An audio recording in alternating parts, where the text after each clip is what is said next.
Alright အားလုံးမင်္ဂလာပါကျွန်တော်နာမည်မျိုးထွန်းနိုင်ဖြစ်ပါတယ်စကားမဆက်ကျွန်တော်ခုနကမိုက်တက်နေနေဗျာတော်တော်လေးကိုကျွန်တော်ကင်မရာမိုက်တက်နေကိုကျွန်တော်မသိဘူးဖြစ်နေတော့ကြာ anyway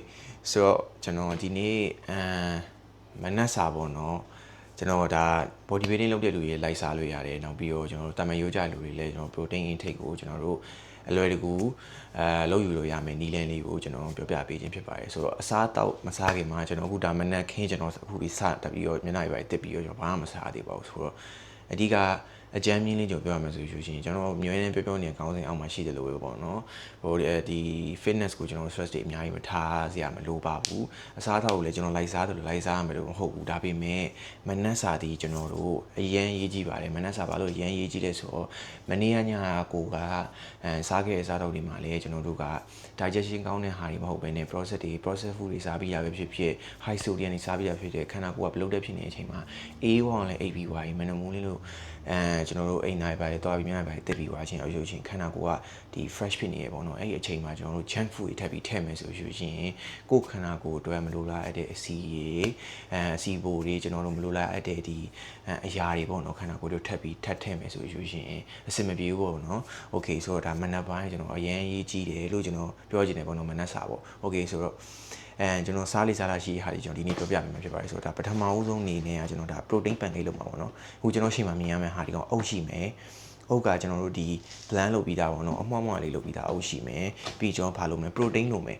protein ကကျွန်တော်ကဒါရှိလို့သုံးတာပေါ့မရှိဘူးဆိုရှင်လည်းကျွန်တော်မသုံးပါနဲ့ကြက်ဥလေးပို့ထည့်လို့ရတယ်ပေါ့နော်ဆိုတော့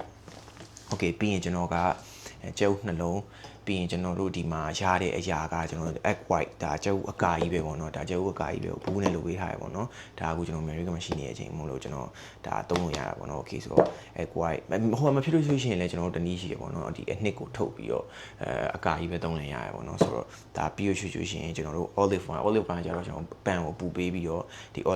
olive wine မို့ sorry avocado point လေးနဲ့ပြီးတော့ကျွန်တော်တို့ဒီအရာရှိမယ်ပေါ့နော်ဒီကောင်လေးကျွန်တော်တို့ဟိုပြားရရှိမယ် okay ပြီးလို့ရှိရင်တော့ကျွန်တော်တို့ဘာလုပ်ရမလဲဆိုတော့အတိုင်းဟင်တာအတွက်ကျွန်တော် scale လုပ်မယ်ကျွန်တော် scale လေးတစ်ခုလုပ်မယ်ပေါ့နော်ဒီ scale လေးကျွန်တော်တို့လုပ်မယ် okay ဆိုတော့ကျွန်တော်စပြီးလုပ်ပြမယ်ပေါ့နော်အားလုံးပဲဆက်လက်ဆောင်ကြည့်လိုက်ပါ okay ဆိုတော့ဒါအခုစမယ်ကျွန်တော်ခုနပြောဖို့မေ့ပါဘူးပေါ့နော်ဒါကောင်ကကျွန်တော်တို့ blender ပေါ့နော် blender နဲ့ကြည့်ရမှာပေါ့ of course ကျွန်တော် blender လုပ်မယ်ကျွန်တော်အရင်ဆုံးပထမဆုံးစထည့်မယ်ဟာက protein powder ကိုရင်ထည့်တယ်ဘာလို့လဲဆိုတော့ protein powder ကကျွန်တော်တို့ calcium တဲ့သဘောတရားရှိတယ် calcium တဲ့အရာကိုကျွန်တော်အပေါ်မှာသွားထည့်လို့ရှိရင်မှုရဲ့ချိန်ကြောင့်ရှင်အပေါ်မှာဒီအဖုံးမှာသွားကတ်တာမျိုးဖြစ်တယ်ပေါ့နော် okay ဆိုတော့ဒါ protein powder ကိုကျွန်တော်က1 scoop အပြည့်ထည့်တယ်ဘာမှမခတ်ဘူးရိုးရိုးရှင်းရှင်းပဲကျွန်တော်တို့ပစ္စည်းရရှိရင်လုပ်လို့ရပါတယ် okay ဆိုတော့နောက်တစ်ခုကကြတော့ကျွန်တော်ကကြိုက်တာထည့်လို့ရတယ်ကျွန်တော်တို့sorry ကျွန်တော်ပြောဖို့မိပါတော့ sorry ငှက်ပြောသီးတစ်လုံးလို့ငှက်ပြောသီး okay sorry banana တစ်လုံးဒါကြောင့် banana ကလည်းကျွန်တော်တို့ချင်းမသွားရှူချင်းမသွားခင်လည်းစော်လို့စားလို့ရတယ်နာနာလေးလို့မယ်ဒါကကျွန်တော်တို့ချင်းစော့မရလို့လည်းမဟုတ်ဘူးเนาะမနေ့ခင်းစားလေးစားတာရှိရတာအစားတောက်လေးပေါ့เนาะပြီးရင်တော့ကျွန်တော်ဒီခုနကပြောတဲ့အတိုင်းပဲကြက်ဥနှလုံးထည့်တယ်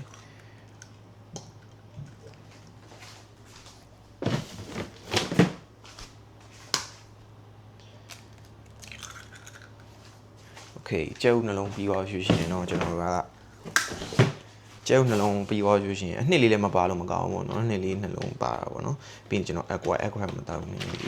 ရှိတ်လိုက် Okay egg white မှာကျွန်တော်တိုင်းဖို့လိုပါပြီ egg white မှာကျွန်တော်ဘယ်လောက်သုံးလဲဆိုတော့ကျွန်တော်ပြီးရွှေရှင်ပြန်တွက်ပြပြီပေါ့နော် protein ဘယ်လောက်ဝင်သွားလဲဆိုတဲ့ဟာ egg white မှာကျွန်တော်ကဒီ scale မှာမြင်ရတာတော့မသိဘူးပေါ့နော်ကျွန်တော်တို့ဒီ best scale မှာ sorry ကျွန်တော်ဒီမှာဒါ unit ပြောင်းလို့ရတယ်ကျွန်တော်ပထမ gram နဲ့ပဲချိန်ပါပါเนาะဆိုတော့ကျွန်တော်ကဒီကောင်မှာကျွန်တော်တို့သိရမှာကကျွန်တော်တို့46 gram သုံးမယ်ဆိုရှင်46ဆို50ပဲထားပါလားတွက်ခက်တယ်50လောက်သုံးမယ်ဆို protein က 5g လောက်ရရပါတော့ဆိုတော့ကျွန်တော်က9 gram protein လေးလိုချင်တယ်အဲ့တော့ကျွန်တော်ဘယ်လောက်လဲ150 gram သုံးအောင်ပြီပေါ့နော်150 gram ကျွန်တော်အခုထည့်မှာပါရပြီ150ညလာတော့မသိဘူးဆုံးသွားတယ်။ Okay 150ပြီးသွားလို့ရှိရင်ကျွန်တော်ကဘာလုပ်မလဲဆိုတော့အုတ်ကကြတော့ကျွန်တော်တို့ cup ပေါ့နော်။အုတ်ကလည်း fiber ပါတဲ့အတွက်ဒီကောင်အဆင်ပြေတယ်ဆိုတော့ ဒီကောင်လေးကိုကျွန်တော်အုပ်ကိုပုံမှန်ဆိုးရှင်အောင်ကျွန်တော်အုပ်မထည့်ဘူးပေါ့နော်ဒါပေမဲ့ဒီနေ့ကကျွန်တော် rest day ဆိုတော့ကျွန်တော်ဒီနေ့အုပ်လေးစမယ်ဗျာ okay anyway ကျွန်တော်တို့ reset ပြန်ချမယ်ပြီးအုပ်ကကြတော့ကျွန်တော်တို့ဒီမှာဘာမှမခတ်ပါဘူးနောက်မှကြည့်လို့ရတယ်ကျွန်တော်ကဘယ်လောက်ပဲသုံးမလဲဆို40 gram သုံးမယ်ဆိုရှင်40 gram လောက်ချိန်မယ်ဆိုရှင်ကျွန်တော်5 gram ရော protein ရမယ်ပြီးဒီမှာ carbohydrate မှာလည်းဒီမှာ dairy fiber မှာလည်း 4G solute fiber မှာလည်း 2G ကျွန်တော် sugar မှာ 1G ပဲပါမယ် okay so anyway ကျွန်တော် overall ပြောမယ်ဆိုကျွန်တော်အုပ်သုံးတယ်ဗျာဆိုတော့ကျွန်တော်ဘယ်လောက်သုံးလဲဆိုတော့40 gram ကိုကျွန်တော်50 gram လောက်တော့သွားမယ်ဆိုတော့ဒါကျွန်တော်ချိန်တဲ့အမောင်းပေါ့50 gram လောက်fiber အရင်များရင်လည်း digestion ကြာတတ်တယ်50 gram လောက်တော့သုံးလိုက်မယ် okay 50 gram ကွက်တီပဲဗျာရပြီအဲ့ဒါကိုကျွန်တော်တို့ဘာလုပ်မလဲဆိုတော့ဘာမှမလုပ်ဘူးကျွန်တော်ကြိတ်မယ်ပေါ့နော် okay ပြီးရင်ကျွန်တော်တို့ blender နဲ့ကြိတ်မယ်ပေါ့နော် blender တက်ပြီးသားကိုကြိတ်အောင်မယ်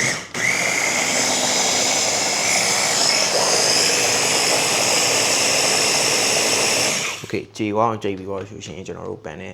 သွားပြီးတော့ okay ကြေဝအောင်ကြိတ်ပြီးရင်တော့ကျွန်တော်တို့ဒီမှာပန်မှာပူပေးပြီးတော့ကျွန်တော်တို့လုပ်မယ်ပေါ့နော် okay ဆိုတော့ကျွန်တော်တို့ပြမယ်ကျွန်တော်ကမှအိုးပူပေးလိုက်တာဆိုတော့အိုးလေးနဲ့6လုပ်လိုက်မယ်ပြီးရင်ဘာမှမလုပ်ဘူးကျွန်တော်တို့ပြီးရင်ကျွန်တော်ခုနပြောရတဲ့ဒီ olive oil လေးနဲ့ကျွန်တော် olive oil မဟုတ် avocado oil လေးနဲ့ avocado ကို oil မသုံးလို့ရှိရင်လည်းထောပတ်သုံးလို့ရတယ်ဒါမှမဟုတ်လေစီလေးပပလေးပုတ်လိုက်ပါဗျာဒီလားမကတ်အောင်ပြီးတော့ဒီမကတ်တဲ့အိုးလဲဆိုတော့ပိုအဆင်ပြေရပေါ့နော်ဆိုတော့ကျွန်တော်ပြောလိုက်တဲ့ဟာတွေကလေတချို့လူတွေလိုက်လုပ်လို့မရတဲ့ပုံစံမျိုးတွေဖြစ်နေမှာလားပေါ့နော်အဲ့ဒါလည်းရှိရပေါ့နော်ဒါပေမဲ့အဓိကအဖြစ်ကျွန်တော်ပြောချင်တာကစားလို့ရတယ်ဒါပေမဲ့ရှောင်တင်းတဲ့ဟာလေးတွေကဗာလေးဆိုမနက်ပိုင်းဆိုရင်အချိုးတွေပါတဲ့ဟာတွေထိုးပြီးစားချလာတဲ့မျိုးတွေသိရမလားကျွန်တော်ဗမာမျိုးဆိုမွေးငိုင်အုံးလုံးခေါ်ဆွဲသိရမလားစီစိတ်တွေကောက်ပြီးစားချလာတဲ့မျိုးအဲ့ဒါမျိုးတွေတော့ကျွန်တော်ခန္ဓာကိုယ် changes လုပ်ချင်တယ်ကျမကြီးကောင်းစေချင်တယ်ဆိုလို့ရှိရင်တော့အဲ့လိုမျိုးလေးမစားဘဲနဲ့တော့ high protein meal လေးတွေကျွန်တော်တို့သိရမလားဒီခန္ဓာကိုယ် digestion ဆိုကောင်းမဲ့ကြီး carbohydrate ဆိုလေးထမင်းလေးပဲဖြစ်ဖြစ်တာမျိုးဖြစ်ရင်ခောက်ဆွဲလေးပဲဖြစ်လို့စားကြတယ်ဆိုတော့အဲ့လိုမျိုးလေးစားဖို့ပြောတာပါဆိုတော့ဒီလိုမျိုးကြီးလိုက်စားရမယ်လို့မဟုတ်ဒါကတော့ကျွန်တော်ကခန္ဓာကိုယ်အရင်ဟိုပြုပြင်ပြောင်းလဲတဲ့လူတယောက်အနေနဲ့မဟုတ်လို့ကျွန်တော်စားတာပေါ့နော် okay ဆိုတော့ထားလိုက်ပါပထမတော့ video အတူရိုက်ဖို့နည်းနည်းခြေသွားမှထင်တယ် okay ဒါအခုကျွန်တော်ပူပေးပြီးသွားရွှေရင်ကျွန်တော်ပြောတဲ့အတိုင်းပဲကျွန်တော်ဒီပိုင်းနဲ့ရွှေ့လိုက်မယ်ကျွန်တော်ပြောတဲ့အတိုင်းပဲဒီအရာလေးနဲ့အပေါ်ကနေနည်းနည်းလေး olive oil လေး olive ပဲပြော avocado oil လေးနဲ့ကျွန်တော်နည်းနည်းဖြူလိုက်တယ်ဖြူပြီးရင်ကျွန်တော်ဘာမှမလုပ်ဘူးကျွန်တော်ဒီကောင်လေးကိုအပေါ်ကနေပြီးတော့လောင်းလိုက်တယ်ဆိုတော့အရင်မှောက်သွားတယ်မို့ပြားလိုက်လောင်းနှစ်ချက်လောက်ဆိုရပြီဒီကောင်လေးကိုအဲ့တော့နှစ်ချက်လောင်းလိုက်တယ်လောင်းပြီးကျွန်တော် flip လုပ်တယ်ပေါ့နော်အဲ့ဒီလေးကျွန်တော်ပြပြမယ် okay ဆိုတော့ဒါလေးပူသွားပြီဆိုတော့ကျွန်တော်အခုအနီးကရိုက်ပြမယ်ဒီဆိုတော့အခုမြင်ရမယ့်အတိုင်းပဲကျွန်တော်အပူပေးပြီးသွားပြီကျွန်တော်ဒါအရင်မိပူပြင်းနေလို့ကျွန်တော်ခဏလေးပိတ်လိုက်တယ် okay ဆိုတော့အရင်လည်းမပူသေးနဲ့မပူရင်လည်းတူသွားမယ်ပေါ့နော်ကျွန်တော်အဓိကအရင်လည်းမမိုင်းမဖြစ်အောင်ပေါ့နော် okay ဆိုတော့ကျွန်တော်တို့အခုဇွန်းလေးဆောင်တာဘာလို့လဲဆိုတော့ဇွန်းဆောင်တာဘာလို့ဇွန်းဆောင်လဲဇွန်းဆောင်ပြီးနည်းနည်းလေးဘေးနားလေးနည်းနည်းမှွေလိုက်ပါလို့ဆိုတော့အုပ်ပါတော့လေအုပ်လေးတွေလည်းရောအောင်ဘုံဆိုအပေါ်ရေးကြီးသားလေးပဲလုပ်လို့ဖြစ်သွားမယ် okay ဆိုတော့ထည့်လိုက်မယ်ကျွန်တော်ဒီလောက်ဆိုရပြီကျွန်တော်အိုးဆိုင်နေဒီလောက်ဆိုရပြီအဲ့ဒါကသူကဘေးနားလေးတွေမှာတဖြည်းဖြည်းနဲ့ပေါ်လာလိမ့်မယ်ပေါ့နော်အယောင်လေးတွေအခုဆိုရှင်ဒါပျော့နေသေးတယ်ဆိုတော့တဖြည်းဖြည်းနဲ့နည်းနည်းလေး thick ဖြစ်လာတဲ့အနေထားနေဆိုရှင်လှန်လိုက်လို့ရတယ်ပေါ့နော်ဆိုတော့အခုဒါကျွန်တော်မိနစ်အနေငယ်နည်းနည်းလေးကြာပြီပေါ့နော်ဆိုတော့ကျွန်တော်လုပ်လို့ရမှာကဒီဘေးလေးတွေပေါ့နော်ဒီဘေးလေးတွေကိုကျွန်တော်ကဇုံးလေးနဲ့အောက်ကိုနည်းနည်းလေးထိလိုက်မယ်ဖိကြည့်လိုက်မယ်ကော်ကြည့်လိုက်မယ်ပေါ့နော်အဲ့မှာရွေ့နေလားရွေ့နေတဲ့အနေထားဆိုတာ flip လုပ်လို့ကောင်းတယ်အဲ့တော့ကျွန်တော်ဘာလုပ်မလဲဆိုတော့ flip လုပ်မယ်နောက်တစ်ချက်ကြက်အောင်ပေါ့နော်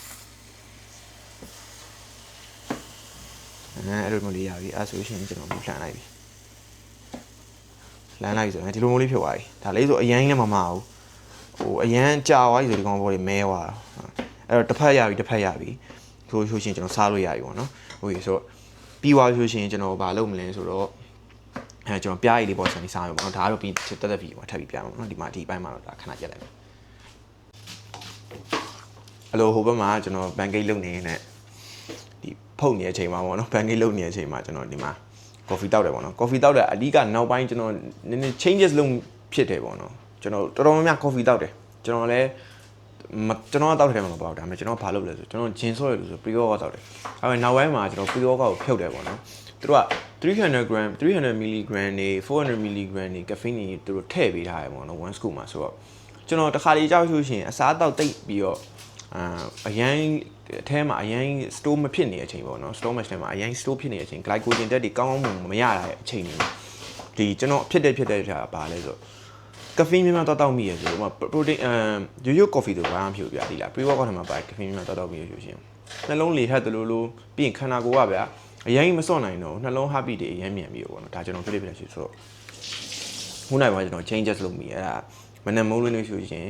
ရိုးရိုး coffee ပဲ Nescafe coffee ပဲဖြစ်ဖြစ်ဒီ plain ပေါ့နော်အချိုတော့မပါဘူးပေါ့အဲ့ဒါလေးကိုရေနွေးနဲ့ကျွန်တော်နှုတ်မှုလေးနည်းနည်းထည့်ပြီးကျွန်တော်တောက်တယ်ပေါ့နော်ဒါမနက်ပိုင်းပြီးကျွန်တော်ရဲ့ caffeine တက်ကကျွန်တော်မနက်မိုးလင်းလို့ရှိရင်ဒီတကြောတောက်ပြီးပေါ့နော်ဆိုတော့ဒီပူတာတောက်ပြတာโอเคဆိုတော့အခုကျွန်တော်စားပါတော့မယ်ဒါအခုကျွန်တော်စပွဲပေါ်မှာပြထားတဲ့ဒါပြားရည်လေးပေါ့နော်ဒီပြားရည်လေးကိုကျွန်တော်စမ်းထားတယ်စမ်းထားပြီးကျွန်တော်အခုစားမှာပေါ့နော်ဆိုတော့အဓိကပြားရည်စမ်းနေဆိုတာလည်းဗျာကျွန်တော်တခြားအချိုတွေထက်ဒီပြားရည်လေးကဒီ naturally ရရပေါ့နော်ဆို artificial sweetness လည်းမဟုတ်ဘူးနောက်ပြီးသူ့မှာအဓိကကျွန်တော်နှစ်ချက်ဆွဲထုတ်ပြီးပြောရမယ်ဆိုရင်တစ်ချက်ကကျတော့ naturally energy produce လုပ်ပေးတယ်ဒါအဲ့တော့ဘာကောင်းလဲဆိုတော့ workout လုပ်တဲ့လူတွေတက်အဆင်ပြေတယ်နောက်တစ်ချက်ကကျတော့ကျွန်တော်တို့digestion တွေလည်းကောင်းတယ်ဒါကျွန်တော်ကိုယ်တိုင်သိတာလည်းမဟုတ်ဘူးဒါလည်း online ကျွန်တော်ရှာဖွေထားတာပေါ့နော်ဆိုတော့တချို့ ginger နဲ့ဒီပြားရည်နဲ့တော့မှရည်နွေးနဲ့ဖြောပြီးတောက်ကြတယ်ဗျာငွေစောသားရပါဒါပေမဲ့ကျွန်တော် sweetness နဲ့ကျွန်တော်ပုံကနေပြားရည်ဖြူပြီးစားဒီတိုင်းဆိုကျွန်တော် E လို့ပေါ့ဗျာ okay ကျွန်တော်စားပါတော့မယ်အားလုံးပဲနောက်ထပ်ဗီဒီယိုမှာဆက်ပြီးတွေ့ပါမယ်ကျွန်တော်အကျိုးရှိမဲ့ဟာလေးတွေပဲကျွန်တော်ရွေးပြီးကျွန်တော်တင်ပါမယ်အားလုံးပဲဆက်လက်ဆောင်ကြည့်လိုက်ပါ